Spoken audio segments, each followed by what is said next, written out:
നമുക്കിനി അയർലാൻഡിലേക്ക് ഒരു ജോബിനായിട്ട് പോകാൻ പറ്റും. ഇങ്ങനെ പോകാനായിട്ട് നമുക്ക് ഒരു ക്വാളിഫിക്കേഷനോ ഒന്നും ആവശ്യമില്ല. ഒരു അൺസ്കിൽഡ് വർക്കേഴ്സിനും ഒരു സ്കിൽഡ് വർക്കേഴ്സിനും ആർക്കും വേണമെങ്കിലും പോവാം. അതുപോലെ തന്നെ യാതൊരു ലാംഗ്വേജ് പ്രൊഫിഷ്യൻസി ടെസ്റ്റും നമുക്ക് ആവശ്യമില്ല. IELTS, TOEFL ഇതൊന്നും വേണമെന്ന് ഇവർ പറഞ്ഞിട്ടില്ല.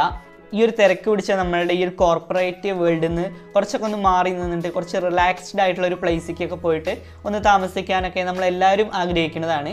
അങ്ങനെ ആഗ്രഹമുള്ളവർക്ക് ഇനി അയർലാൻഡിലെ ഒരു ദ്വീപിൽ പോയിട്ട് ഒരു ജോബോട് കൂടിയിട്ട് നമുക്ക് അവിടെ താമസിക്കാൻ പറ്റും, അവിടെ ജോലി ചെയ്യാൻ പറ്റും.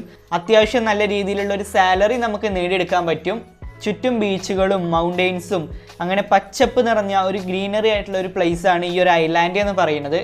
എന്തായാലും ഈ ഒരു വീഡിയോയിൽ എങ്ങനെ നമുക്കൊരു ജോബിനായിട്ട് ഒരു കെയർ ടേക്കിംഗ് ജോബിനായിട്ട് അവിടേക്ക് ആ ഒരു ഐലാൻഡിലേക്ക് എത്തിപ്പെടാമെന്നുള്ളത് ഞാൻ പറഞ്ഞുതരാം. ഇതിനെങ്ങനെയാണ് അപ്ലൈ ചെയ്യുക എന്നുള്ളതിൻ്റെ കാര്യം ഞാൻ ഇതിൽ കാണിച്ചു തരുന്നുണ്ട്.